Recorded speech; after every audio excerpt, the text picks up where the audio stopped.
देखिए बहुत बच्चों की डिमांड आ रही थी कि सर केमिस्ट्री पर एक यूट्यूब चैनल बनाइए, तो हमने एक 11th 12th और बीएससी फर्स्ट सेमेस्टर के लिए केमिस्ट्री में एक सीरीज शुरू की है और हमारे चैनल का नाम है Pataliputra chemistry.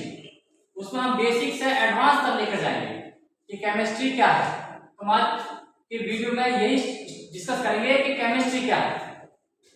My self doctor Tejpal Singh, assistant professor Pataliputra university Patna.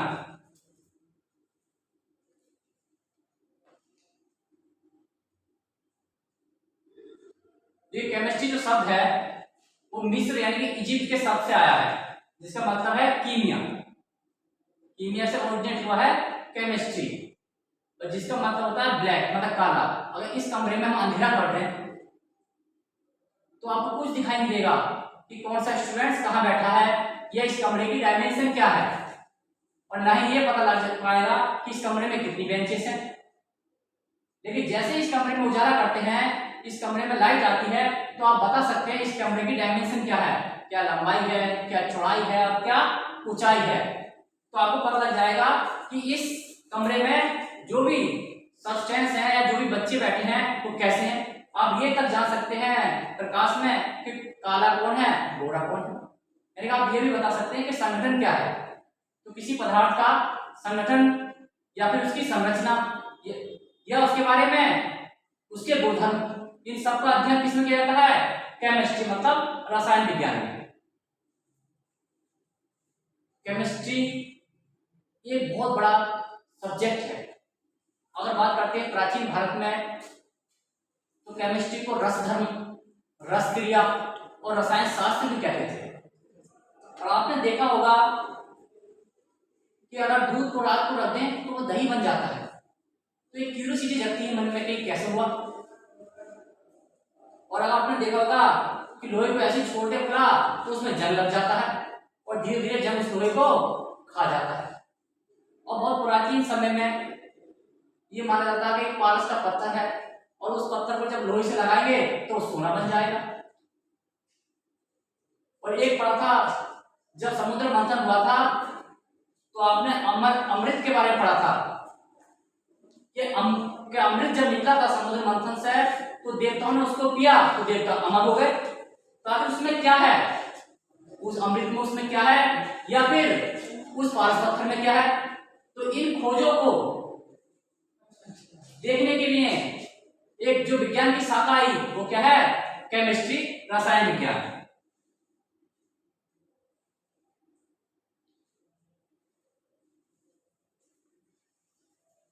देखिए बताते हैं आगे वो हमें डिस्कस क्या है कि chemistry is the branch of science that deals with the properties, मतलब गुणधर्म, कंपोजिशन के संगठन, एंड स्ट्रक्चर मतलब संरचना ऑफ एलिमेंट्स एंड कंपाउंड्स, यानी तत्व और यौगिक के गुणधर्म क्या है, उसका संगठन क्या है और उसकी संरचना क्या है, और वो कैसे आपस में फॉर्म मतलब बनते हैं, और जब उनका फॉर्मेशन होता है तो जो एनर्जी रिलीज और एब्जॉर्ब होती है, इन सब की स्टडी कहलाती है केमिस्ट्री। एक राउल होफमैन थे साइंटिस्ट, उन्होंने कहा था जो रसायन विज्ञान है वो परमाणुओं का और उसके परिवर्तन का विज्ञान है। ये रसायन विज्ञान केवल 100 तत्वों का, जब उन्होंने परिभाषा दी थी तो उसमें 100 तत्व की डिस्कवरी हुई थी एलिमेंट्स की। ये 100 तत्व का विज्ञान ही नहीं बल्कि उनसे निर्मित होने वाले असंख्य पदार्थों का, असंख्य अणुओं का विज्ञान है। उसने बाकी तत्व की रसायन विज्ञान केवल 100 तत्वों का विज्ञान नहीं है बल्कि उनसे निर्मित होने वाले असंख्य अणुओं का भी विज्ञान है।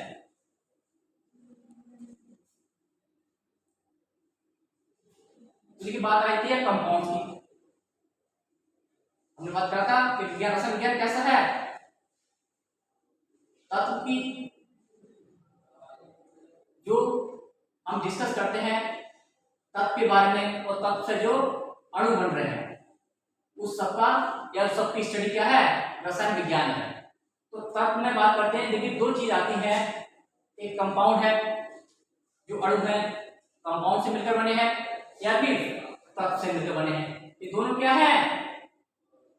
किसी भी पदार्थ का शुद्धतम रूप है, यौगिक और एलिमेंट। हमने पहले कंपाउंड लिया। कंपाउंड क्या देखिए, ये दो या दो से अधिक तत्वों से, यानी दो या दो से अधिक तत्वों को एक निश्चित अनुपात में मिलाते हैं तो क्या बनता है?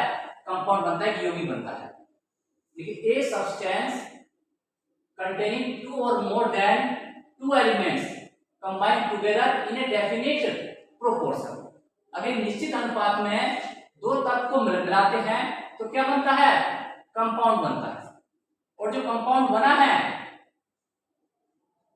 इस कंस्टिट्यूएंट एलिमेंट बाय सुटेबल, यानी कि इसको क्या किया जाता है? डिकम्पोज किया जा सकता है। किससे? फिजिकल और केमिकल मेथड्स के द्वारा। जो दो तत्वों से या दो तत्वों से अधिक मिलाने से यौगिक बना है, इसको भी डिकम्पोज किया जा सकता है। सबसे बेस्ट एग्जांपल है वाटर का। वाटर किससे मिलकर बना है?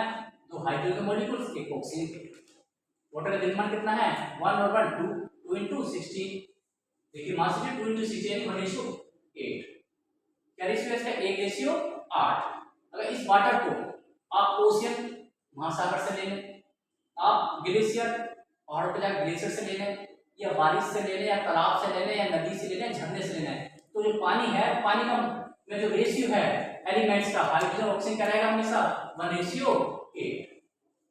तो कंपाउंड की विशेषता ये भी है, जो ये कंपाउंड बना H2O, जो इनकी प्रॉपर्टीज है हाइड्रोजन और ऑक्सीजन की प्रॉपर्टी से अलग है। इसका बोलना है हाइड्रोजन क्या है?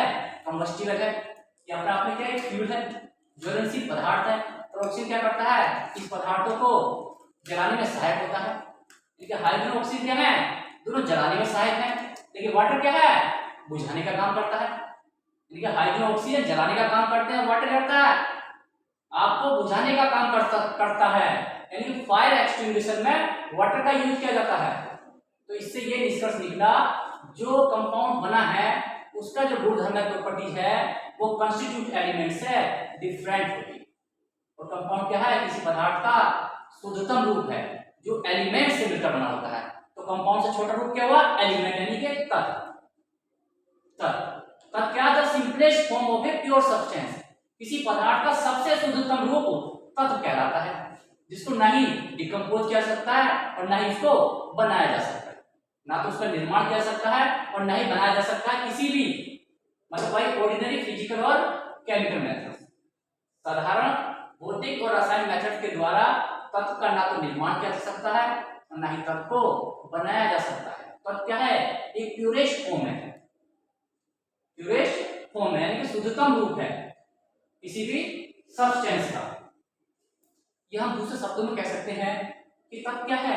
एक ही प्रकार के परमाणु से मिलकर बनता है, यानी कि elements are made from only one type of atoms. तत्व किससे मिलकर बना है? एक ही प्रकार के परमाणु से मिलकर बना है। तो आपने इसमें क्या सीखा? देखिए एलिमेंट से मिलकर कंपाउंड बना, तो कंपाउंड से छोटी रूप क्या? एलिमेंट तत्व आया, यौगिक से छोटा तत्व और तत्व से छोटा atom. Elements are made from only one types of atoms, यानी तत्व परमाणु से मिलकर बना होता है। तो तत्व, तो परमाणु क्या है? सबसे छोटी इकाई है। परमाणु क्या? किसी भी पदार्थ की सबसे छोटी इकाई है। अब हम परमाणु के बारे में डिस्कस करेंगे। अगर आपने परमाणु के बारे में सीख लिया तो आप पहले पूरी केमिस्ट्री को सीख सकते हैं। अगर आप परमाणु को समझ गए तो केमिस्ट्री में आपको इंटरेस्ट आ जाएगा, और अगर आपको केमिस्ट्री में इंटरेस्ट आ गया तो केमिस्ट्री सीखने से आपको कोई नहीं रोक सकता। एटम्स के बारे में बताते हैं। एटम्स के बारे में प्राचीन भारत में ही, एटम्स के बारे में प्राचीन भारत में ही हमारे दार्शनिकों ने बता दिया था कि अगर पदार्थ को छोटा छोटा कट कट कट कट किया जाए तो एक दशा ऐसी आएगी कि पदार्थ को उसके आगे काटना मुश्किल है, और पदार्थ को उसके बाद नहीं काटा जा सकता है, पदार्थ को उसके बाद विभाजित नहीं किया जा सकता है। तो जो सबसे छोटा अविभाजित या अविभाज्य जो कण है उसी का नाम क्या दिया था? बाद में परमाणु नाम दिया था। और सबसे पहले बताया था ये हमारे दार्शनिक महर्षि कणाद ने, आज से 2600 वर्ष पहले बता दिया था। इसके बारे में, परमाणु के बारे में, कि परमाणु किसी पदार्थ की क्या सबसे छोटी इकाई है जिसको आगे काटा या बांटा ना जा सके। तो महर्षि प्राण के बाद उनके जो कॉन्सेप्ट था उसको आगे बढ़ाया भारतीय दार्शनिक पपुधा कात्यायन ने। पपुधा कात्यायन ने कहा जो छोटी इकाई है, मतलब जो छोटा अविभाज्य नॉन डिविजिबल पार्टिकल्स है, वो स्वतंत्र अवस्था में नहीं रहता है, लेकिन संयुक्त रूप से पाया जाता है। और संयुक्त रूप से क्या करता है, वो तत्व का यौगिक का मिश्रण का निर्माण करता है। यानी कि परमाणु क्या है, जो स्वतंत्र अवस्था में नहीं है। इसे बता दिया था पपुधा कात्यायन ने, स्वतंत्र अवस्था में नहीं है लेकिन संयुक्त रूप से तत्व यौगिक और मिश्रण का निर्माण करता है। तो उसके बाद में इसके बारे में काफी स्टडी हुई। तो 18वीं शताब्दी में 1808 में 19वीं शताब्दी के प्रारंभ में डोल्टन ने इसका नाम दिया था एटम। यानी परमाणु का नामकरण श्रेय क्रेडिट किसको जाता है, जॉन डोल्टन को। और जॉन डोल्टन ने यही कहा था कि परमाणु क्या है, विभाजित नहीं किया जा सकता। परमाणु क्या है, अविभाजित कण है, ये अविभाजित पार्टिकल्स हैं जिनको विभाजित नहीं किया जा सकता है और ना ही बनाया जा सकता है और ना ही नष्ट किया जा सकता है। ये बताया जॉन डाल्टन ने। अब परमाणु की बात करते हैं। परमाणु मतलब एटम। एटम आखिर है क्या, आखिर एटम के बारे में इतनी बात हुई है, एटम है क्या चीज है। तो एटम क्या, देखिए एटोमिया से मिलकर बना है। एटोमिया ये ग्रीक शब्द है। एटम मतलब अनकटेबल या फिर नॉन डिविजिबल, जिसको काटा ना जा सके। अनकट मतलब जिसको काटा नहीं जा सके, या फिर नॉन डिविजिबल जिसको बांटा ना जाए।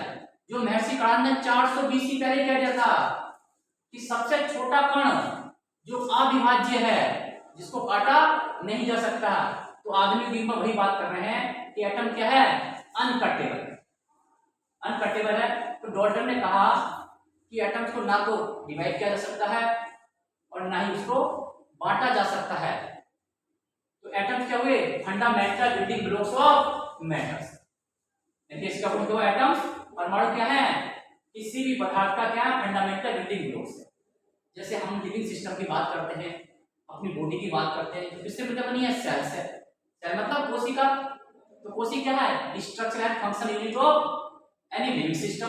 तो वैसे एटम्स क्या है, fundamental building blocks of matter. लेकिन बाद में डिस्कवरी हुई, अगर आप कंगा भरते हैं आपने देखा होगा, और कंगे को आप रख देते हैं कोम को, तो उससे छोटे छोटे पार्टिकल्स लग जाते हैं। जैसे आपने उसकी रोड ले ली या ग्लास की रोड ली, उसको बिजली की खाद से रगड़ा, तो आप देखेंगे वो छड़ क्या होती है, आवेशित हो जाती है। उसमें क्या था, चार्ज आ जाता है। अब चार्ज आया तो क्या है, तो कोई और पार्टिकल प्रेजेंट है। तो इसके बाद जब डिस्कवरी हुई इलेक्ट्रॉन, प्रोटॉन और न्यूट्रॉन की, तो ये पाया गया कि एटम से भी छोटा पार्टिकल, एटम भी क्या है, डिवाइड किया जा सकता है, एटम को भी बांटा जा सकता है। जब किसी डिस्कवरी बाद इलेक्ट्रॉन, प्रोटॉन और न्यूट्रॉन की डिस्कवरी हुआ, तो क्या है, देखिए इलेक्ट्रॉन, प्रोटॉन, न्यूट्रॉन के बारे में थोड़ा देख लेते हैं कि उनकी प्रॉपर्टीज क्या है। Discovery and property of electron, proton, neutron. अभी तक तो यही पाया गया था कि एटम को डिवाइड नहीं किया जा सकता, लेकिन जब इलेक्ट्रॉन, प्रोटॉन और न्यूट्रॉन की डिस्कवरी हुई तो माना गया कि इसको भी डिवाइड किया जा सकता है। तो इलेक्ट्रॉन, प्रोटॉन, न्यूट्रॉन क्या है, फंडामेंटल पार्टिकल्स जो एटम्स को डिवाइड करके आए हैं। यानी इनको क्या बोलते हैं, सब एटॉमिक पार्टिकल्स। सब एटॉमिक पार्टिकल्स या फिर फंडामेंटल पार्टिकल्स, इलेक्ट्रॉन, प्रोटॉन और न्यूट्रॉन। यहाँ हम थोड़ा प्रॉपर्टीज देख रहे हैं। इलेक्ट्रॉन किसने डिस्कवर किया था, जे थॉमसन ने। प्रोटॉन को गोल्डस्टीन ने और न्यूट्रॉन को चैडविक ने। देखिए मास कितना इलेक्ट्रॉन का 9.1 × 10⁻³ kg किलोग्राम, और इसका मास कितना प्रोटॉन का 1.672 × 10⁻27 किलोग्राम। सब किलोग्राम में है, ये 1.675 × 10⁻27 किलोग्राम। अगर इसके मास की बात करते हैं प्रोटॉन का, तो इसके मास होता है equal to the mass of the hydrogen atom. तो इसको 1 यूनिट भी कहते हैं, 1 यूनिट। ये भी लगभग क्या है, सेम है, ये भी 1 यूनिट है। अगर बात करते हैं, कंपेयर करते हैं इलेक्ट्रॉन की, तो देखिए -30 में कितना लेस क्वांटिटी है, तो इसको मास मानते हैं, नगण्य 0 मान लेते हैं। अगर बात करते हैं चार्ज की, तो इलेक्ट्रॉन का चार्ज होता है 1.6 × 10⁻19 कूलम। ये माइनस में और ये क्या है, प्लस में, तो चार्ज का सेम है, तो इसको भी 1 यूनिट मानते हैं। लेकिन न्यूट्रॉन क्या है, यहाँ न्यूट्रल रहता है। इसकी क्या है प्रॉपर्टी, इलेक्ट्रॉन, प्रोटॉन और न्यूट्रॉन की। जब इनकी डिस्कवरी हुई तो ये पाया गया कि एटम से भी छोटे पार्टिकल्स पाए जाते हैं। इन्हीं पार्टिकल्स बोलते हैं फंडामेंटल पार्टिकल्स।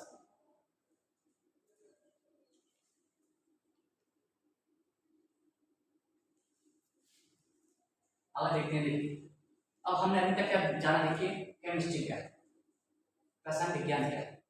हमने बताया केमिस्ट्री क्या है, किसी भी कंपाउंड्स की, किसी पदार्थ की या अणु की जो संरचना, उसकी संरचना, उसके गुण को बता, उसकी प्रॉपर्टीज को बता, उसकी संरचना, उसके गुणधर्म और उसके प्रॉपर्टीज को एक्सप्लेन करे, वो क्या है, रसायन विज्ञान। रोल्ड हॉफमैन ने कहा भी था कि रसायन शास्त्र ऐसा विज्ञान है जो अणुओं और उनकी संरचना को का अध्ययन करता है। ना केवल ये 100 तत्वों का, तो उसमें 100 तत्व की खोज हुई थी, ना केवल, और आज कितने हैं, 118 तत्व। तो ये ना केवल 118 तत्वों के बारे में बताता है, बल्कि 118 तत्वों से निर्मित होने वाले असंख्य अणुओं के बारे में क्या बताता है, रसायन विज्ञान बताता है। और रसायन विज्ञान हम सब बात पढ़ा था कंपाउंड्स और एलिमेंट्स। एलिमेंट्स क्या था, प्योरेस्ट फॉर्म था या स्मॉलेस्ट यूनिट थी जिसको डिवाइड नहीं किया जा सकता सिंपल टाइप से। तो एलिमेंट्स के बाद आया था एटम्स, यानी कि एलिमेंट किससे मिलकर बना है, एटम से। अब हम बात करेंगे एटम्स का स्ट्रक्चर, कि एटम्स का स्ट्रक्चर क्या होता है। तो इसमें सबसे पहले बताया था जे थॉमसन ने, और आपने एक मॉडल दिया था, उसने कहा था एटम्स क्या होता है। एटम्स क्या, देखिए एक धनावेशित गोला है, ठीक है, पॉजिटिव स्फीयर है, और कैसा, जस्ट लाइक कि प्लम पुडिंग या रेजिन पुडिंग। जैसे आपने केक देखा होगा, केक में रेजिन लगा रहता है, मतलब किशमिश लगा रहता है, केक क्या चारों तरफ से ढका हुआ है। या आपने तरबूज देखा होगा, वाटरमेलन, तो तरबूज क्या होता है, वैसे मीठा होता है, और उसमें कभी खाते तो बीज आ जाता है, तो आपका टेस्ट उसका कितना मीठा लगता है। तो जो तरबूज जो पूरा है उसको मान लेते हैं पॉजिटिव पार्ट, और जो इलेक्ट्रॉन लगे वो क्या है, निगेटिव पार्ट। तो पूरा बोर्ड क्या हुआ है, इलेक्ट्रिकल न्यूट्रल, पूरा एटम क्या हो गया, उदासीन हुआ। ये डिस्कस किसने किया था, थॉमसन ने। थॉमसन ने क्या कहा, एटम क्या है, एक आवेशित गोला है, और इसमें पॉजिटिव चार्ज क्या है, डिस्ट्रीब्यूटेड है, और पॉजिटिव चार्ज में क्या लगे हैं, क्या फिट है, ये देखिए इलेक्ट्रॉन फिट है। कैसे फिट है, जैसे तरबूज में क्या लगे रहते हैं, उसके बीज लगे रहते हैं। तो जितना इलेक्ट्रॉन नेगेटिव चार्ज होता है उतना क्या है, पॉजिटिव चार्ज। तो टोटल जो इसका मास वो क्या है, इक्वली डिस्ट्रीब्यूटेड है, एक समान रूप से पूरे इसमें फैला हुआ है। ये मॉडल था जे थॉमसन। देखिए भाई हमने इसको यहाँ डिस्कस किया है, Thomson model of an atom is somewhat similar to the plum pudding model, या फिर जिसमें एटम क्या होते हैं, पॉजिटिव चार्ज स्फीयर, बोला क्या, पॉजिटिव चार्ज स्फीयर है, और इलेक्ट्रॉन क्या होते हैं उसमें एम्बेडेड होते हैं, उसमें फिट रहते हैं। There are negative and positive charge present in equal magnitude, मतलब बराबर मात्रा में पॉजिटिव और नेगेटिव चार्ज है। तो होल क्या है, एटम्स इलेक्ट्रिकली न्यूट्रल, मतलब उदासीन है। दिस मॉडल को क्या नाम दे, देखिए रेजिन पुडिंग या फिर वाटरमेलन, जैसे तरबूज होता है। और ये पाया गया, देखिए जो रेडियस है, जो इसकी त्रिज्या है स्फीयर की, वो 10⁻⁻10 मीटर की होती है, जो किसकी रेडियस है, which is equal to the size of the atoms. तो देखिए बच्चों, हमने आज क्या जाना है, केमिस्ट्री के बारे में, कि केमिस्ट्री क्या है, और उसमें हमने पढ़ा कंपाउंड्स एलिमेंट्स। अगर आपको हमारी ये टेस्ट सीरीज पसंद आती है तो हमारा चैनल पाटलिपुत्रा केमिस्ट्री को सब्सक्राइब और लाइक कीजिए, और आप कमेंट बॉक्स में मैसेज करना मत भूलिए।